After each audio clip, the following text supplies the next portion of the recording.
So this morning we also heard from Dr. Randall Bateman, otherwise known as Randy, from WashU, who has developed this new blood test to help rule in or rule out Alzheimer's disease.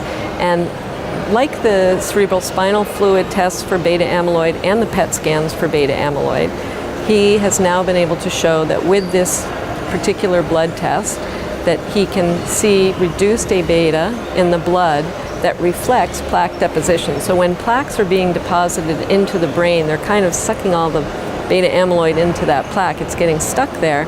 And so there's less A-beta in the CSF, the cerebral spinal fluid, as well as the blood.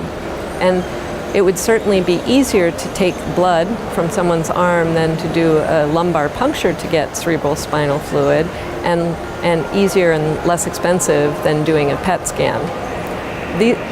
This might be a good first stage for screening individuals to see if they're on this path of Alzheimer's disease, and then enrolling them in very early prevention trials, for example.